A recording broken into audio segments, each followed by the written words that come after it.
contoh amel yang kemarin kita dapati di Kecamatan Silo itu, dia anak penjaga kebun, penghasilannya satu hari tidak lebih dari 50.000, punya anak 2. Kita bayangkan untuk bayar UKT saja pasti nggak punya kemampuan.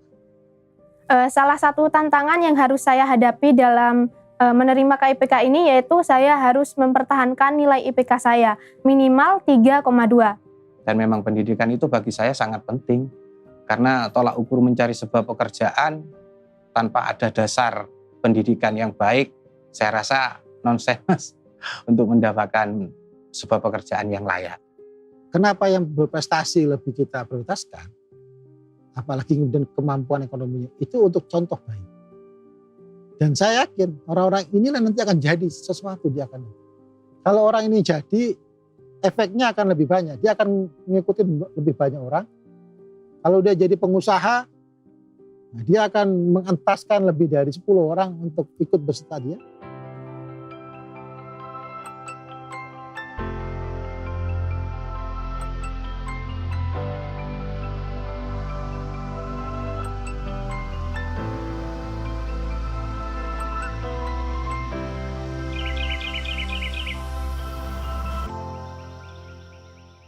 Khusus untuk PIB, bagaimana sekarang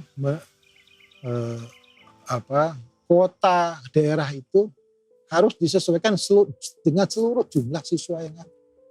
Karena kalau SD, SMP, SMA, SMK ini kalau amanat dan konsensus nasional kita ini adalah wajib belajar.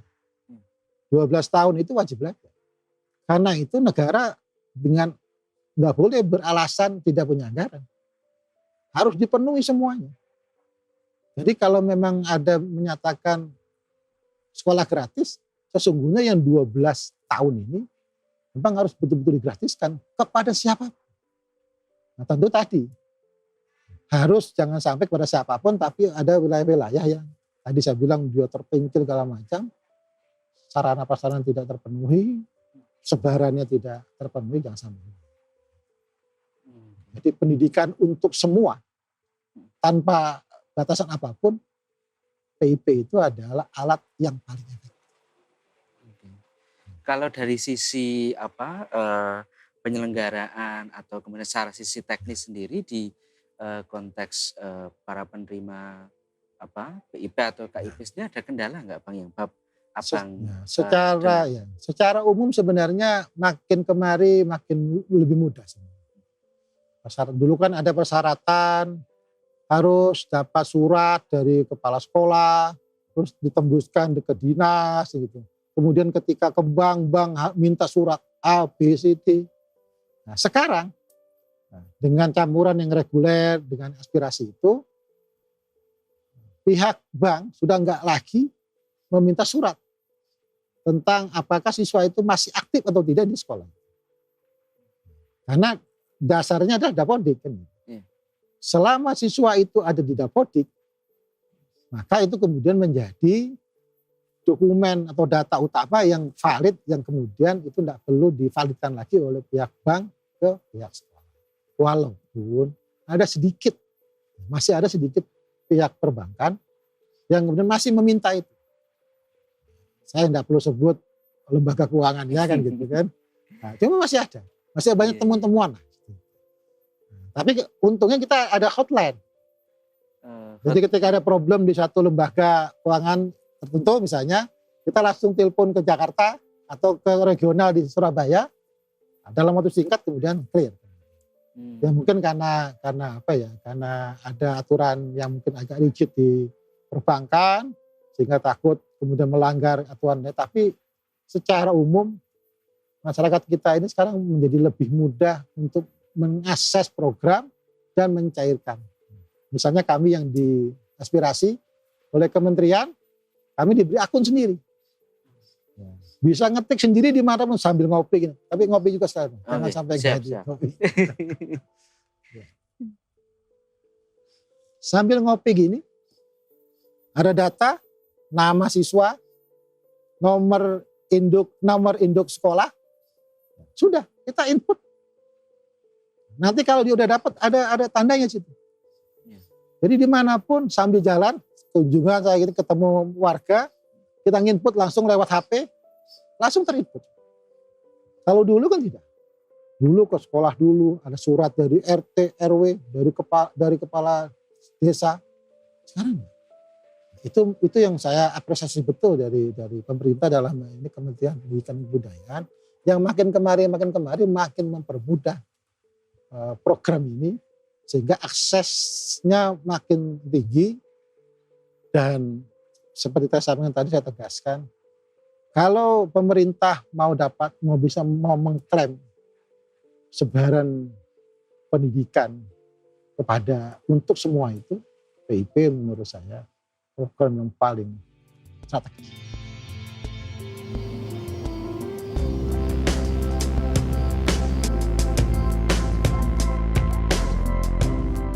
Setelah kami dan Bang Pur mengunjungi penerima KIP kuliah, kini kami berkunjung ke salah satu penerima PIP yang ada di Kelurahan Gebang, Kecamatan Patrang, Kabupaten Jember. Kami dan Bang Pur pun disambut oleh Pak Didik Hartono yang merupakan Ketua RT setempat untuk menemani kami bertemu dengan orang tua dari siswa penerima PIP.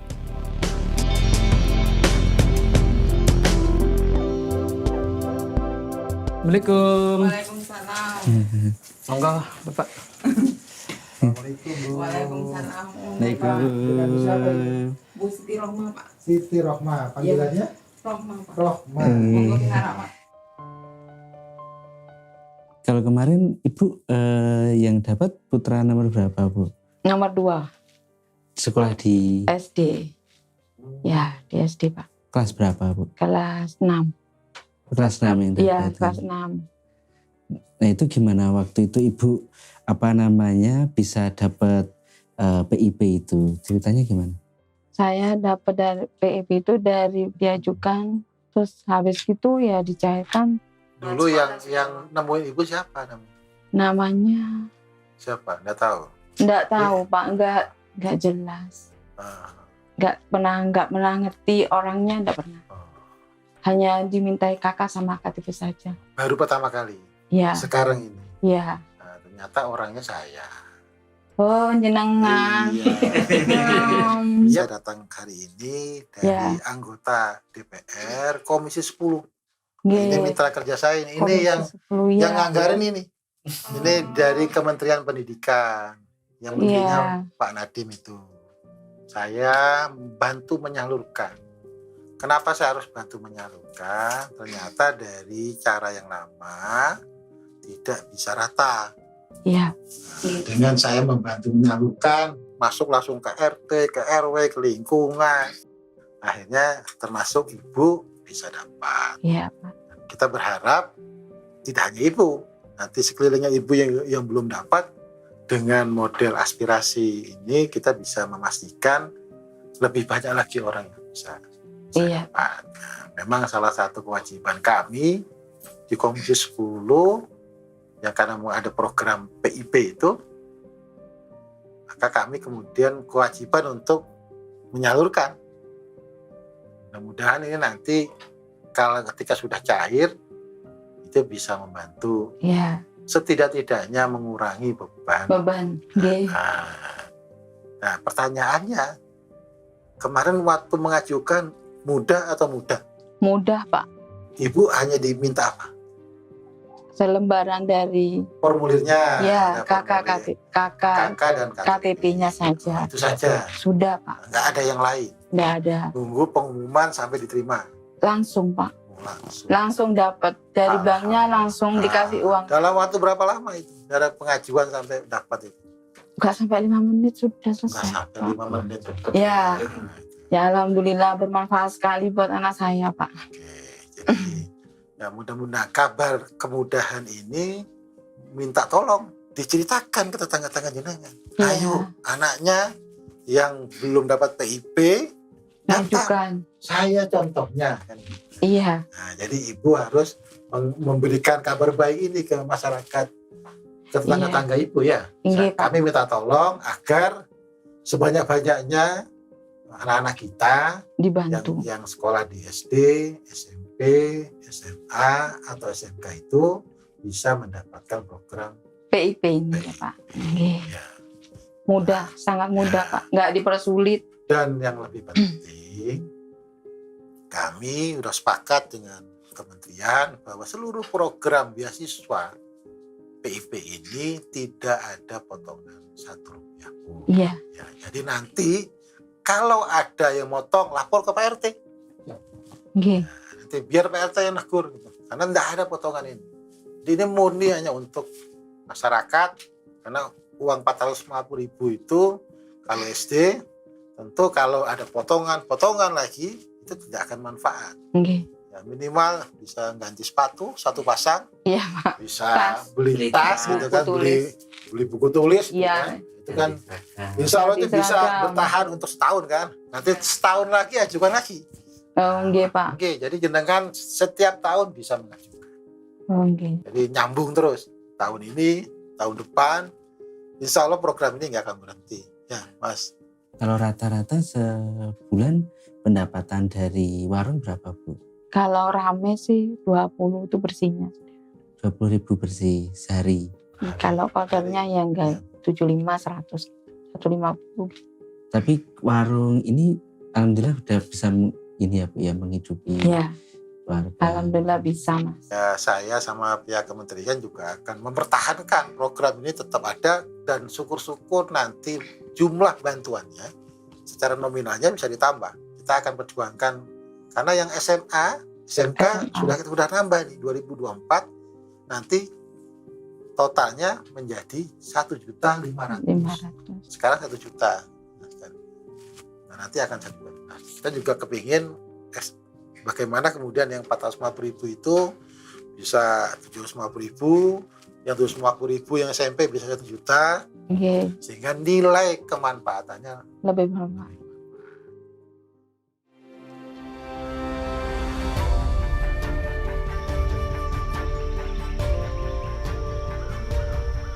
setidak-tidaknya dengan ada PIP itu alat atau media untuk membantu maksimalkan anak-anak itu bisa sekolah bisa kita siapkan. Misalnya masalah sepatu, masalah bajunya, masalah tasnya, masalah buku tulisnya.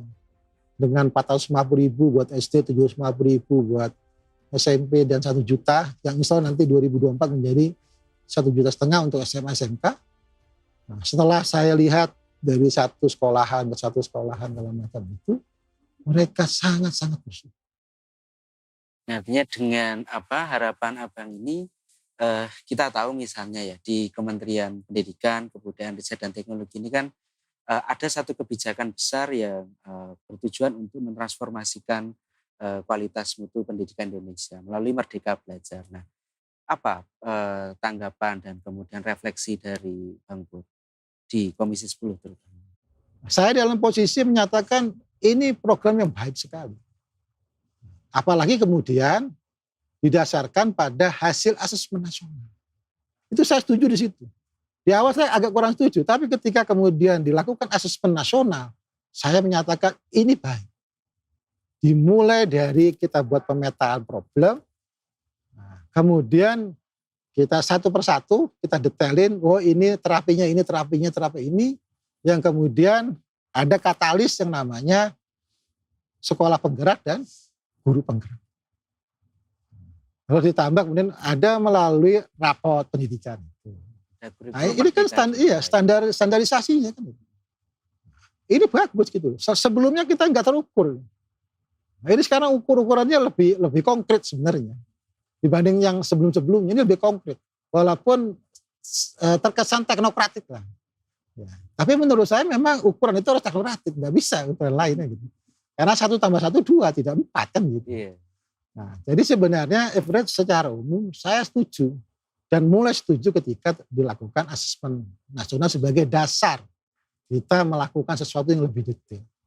Dari wacana yang dikembangkan awal, kemudian akhirnya didetailkan ketika masyarakat apa sih ini?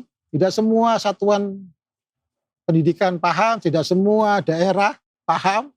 Nah, dengan asesmen akhirnya paham kan? Oh ternyata di daerah saya ini di sekolahan ini ada problem ini, ada ini kan begitu. Sebelumnya tidak terdeteksi. Dan basisnya itu kan data kan. Nah, basisnya data. Jadi itu sesungguhnya sesuatu yang harus dilanjutkan. Nah, cuma harus ada konsensus nasional. Nggak bisa. Harus sebelum 2024 ini. Atau sebelum harus ada kesepakatan. Jadi kita harus sepakat, oke kita lanjutkan. Merdeka Belajar kita lanjutkan. Untuk waktu berapa tahun? Kita juga harus konkret tuh. Mandatnya berapa tahun? Sampai 2000 berapa? 2029 atau 10 tahun yang akan datang. Nah, itu harus ada. Kalau tidak, nah, kita jangan mengulang sesuatu yang selalu terjadi sebelumnya. Kita sudah ada, kalau nggak salah ada 5 kurikulum ya. 5 atau 6 kurikulum dari awal kita merdeka sampai sekarang. Setiap pergantian menteri selalu ada exercise baru untuk mengganti. Padahal mungkin kita belum mencapai apa yang mau kita harapkan dari satuan kurikulum itu. Nah, menurut saya ini bagus. Kemudian investasi sudah begitu banyak. Terus kita juga bisa menyiapkan sarana-prasarana penunjangnya sudah kita siapkan, semua sudah tersedia. Orang-orangnya, sumber daya manusia sudah kita latih sedemikian rupa, melibatkan banyak pihak. Platformnya juga sudah komplit. Ya, sampai kemudian tadi kita bisa lihat misalnya di SD Karangpring 3 gitu kan. Nah, sampai tahapannya sampai dia nggak bisa meraih kan gitu. Nah, jadi itu kita clearkan, kemudian kita mandatkan, oke kita lanjutkan 10 tahun berikutnya. Siapapun menterinya, siapapun presiden.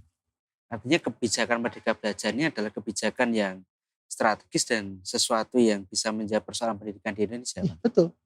Karena tadi berbasis data tadi, kita ini kalau melangkah kita nggak tahu mau kemana, kita mau bawa apa, kita mau sampai apa dengan apa.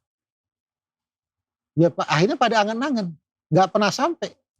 Ketika misalnya saya berangan-angan mau dari Jakarta mau ke Jember, angan-angan aja.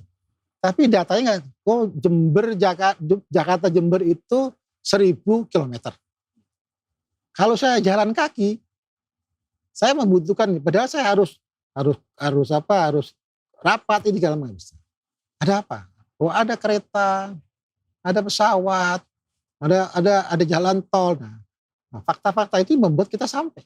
Nah, menurut saya yang sekarang ini fondasinya udah bagus. Nah, tinggal bagaimana kita memutuskan kita mau capai dalam waktu berapa lama. Harus ada. Nggak boleh nggak ada misalnya ya sesampainya nggak boleh.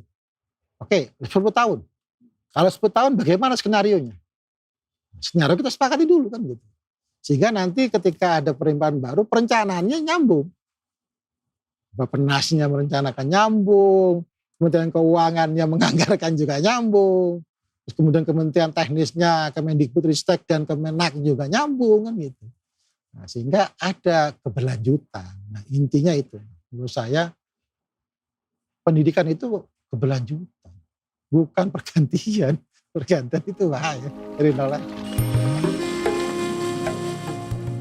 Dalam rangka mendukung program Merdeka Belajar untuk transformasi pendidikan di Indonesia, Bang Bor mengajak kami untuk berkunjung ke SD Negeri Karangpring 3. Dalam perjalanan untuk melihat kegiatan belajar mengajar di SD Karangpring 3, Bang Bor mengajak kami untuk singgah terlebih dahulu di masjid dan berziarah di salah satu ulama karismatik dari Jember, Kiai Haji Muhammad Siddiq atau yang biasa dipanggil Mbah Siddiq. Mbah Siddiq merupakan seorang pendidik dan ulama besar dari Jember yang mengabdikan diri untuk mengajarkan kalam Allah dan mendidik masyarakat Jember melalui pondok pesantren yang beliau bangun.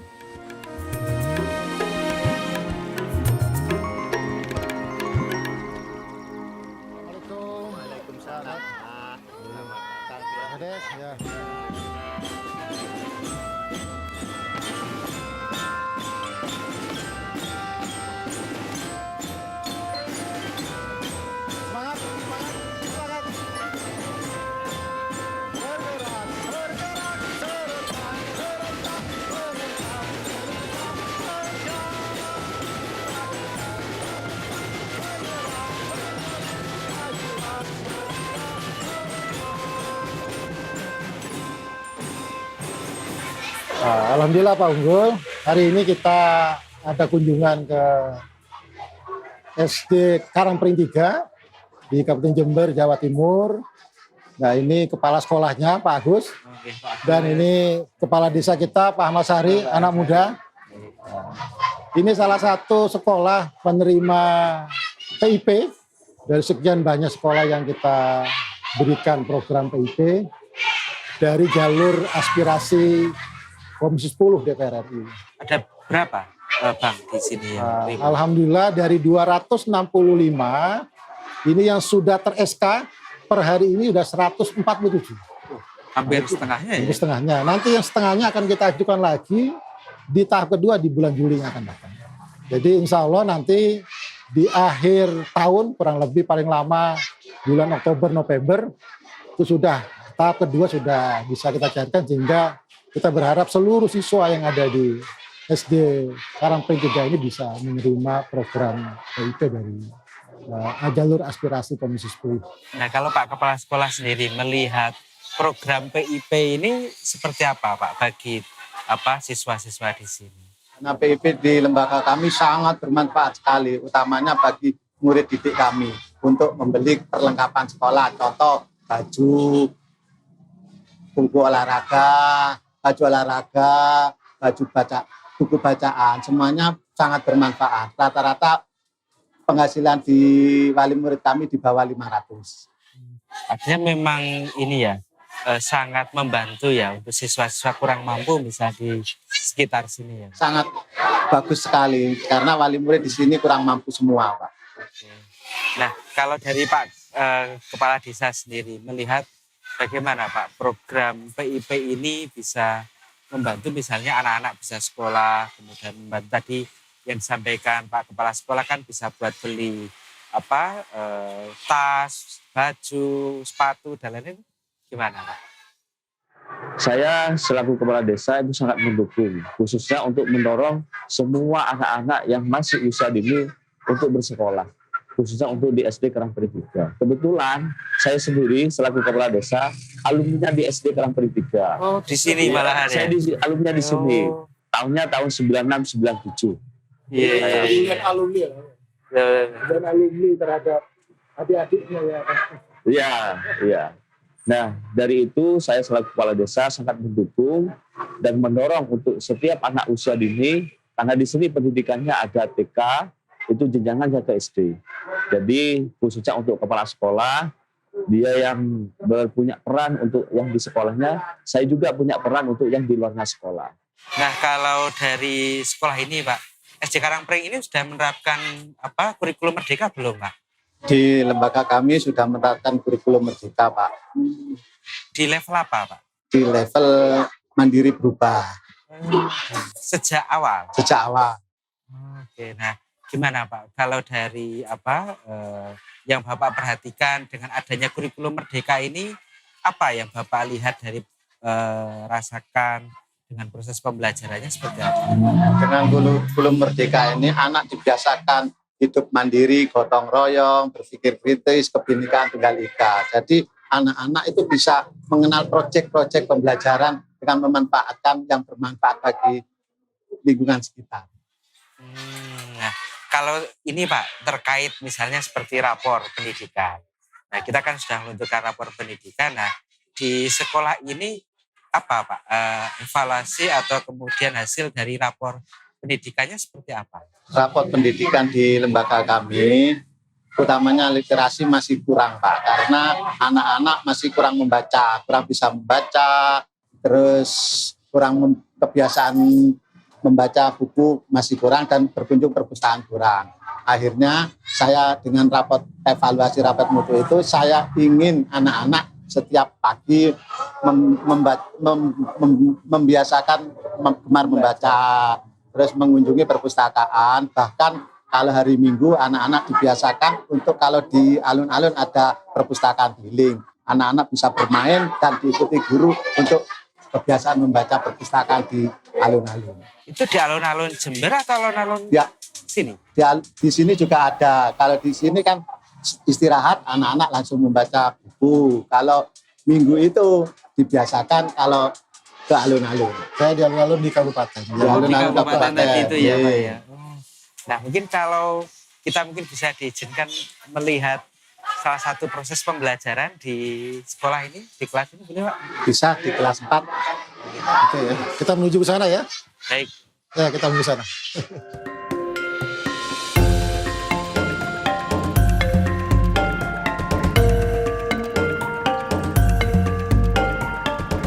Assalamualaikum. Waalaikumsalam. Bu, saya Purnomo, Bu. Assalamualaikum anak-anakku yang saya sayangi. Ini kelas berapa ini? Kelas 4B. Kita warga negara apa? Indonesia.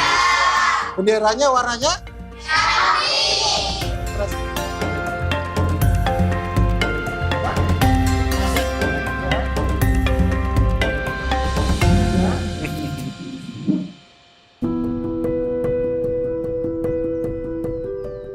Apa sebetulnya harapan Abang terhadap pendidikan di Jember ini sendiri nantinya?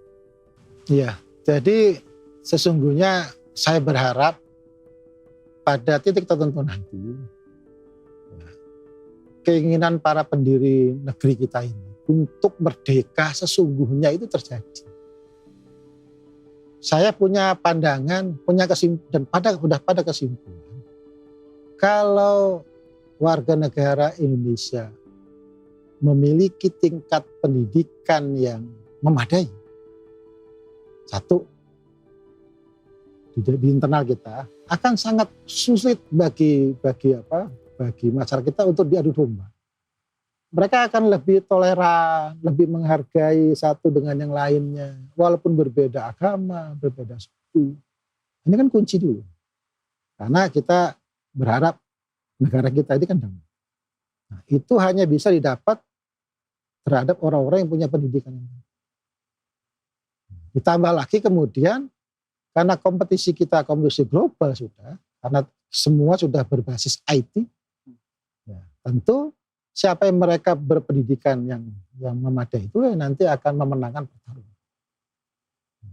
Sesungguhnya investasi itu yang kita lakukan sekarang ini adalah bagaimana nanti di masa yang akan datang semua orang sudah memiliki pendidikan yang standar internasional, tidak hanya standar regional atau nasional, tapi udah level internasional. Tentu itu bisa lebih menjamin bahwa masyarakat kita akan bisa mandiri secara ekonomi, bisa mandiri secara politik, sehingga pilihan-pilihan yang mereka pilih dalam hidup itu akan berefek baik terhadap lingkungannya. Jadi kita terima kasih kita beberapa hari ini sudah bersama Abang dan kemudian kita keliling ke berbagai ke sekolah, terus kemudian ke para penerima KIP, PIP dan lain sebagainya. Dan tentu kita berharap kolaborasi Kemdikbud dengan kemudian Komisi 10 bisa terus berjalan dan mungkin banyak aspirasi yang bisa kita serap bersama dan tentu Abang perjuangkan nanti di Komisi 10. Ya. Tentu itu sesuatu yang harus saya laksanakan.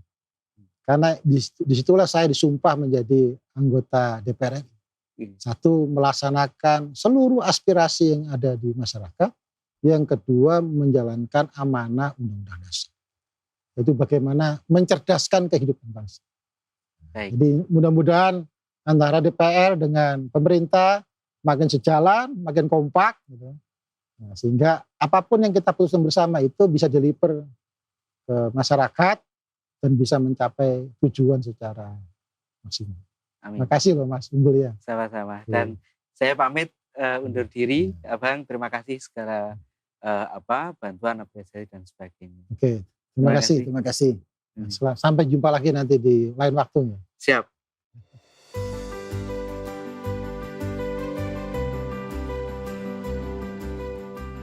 Pendidikan adalah kunci masa depan yang sukses. Melalui kebijakan Merdeka Belajar, kita memberikan kesempatan pada setiap individu untuk terus berkembang. Pendidikan membentuk karakter, menginspirasi kreativitas, dan mendorong pemikiran kritis. Lingkungan belajar yang aman, inklusif, menyenangkan, dan menantang itu penting. Mari bersama mencapai masa depan yang cerah melalui investasi yang tepat, yakni pendidikan.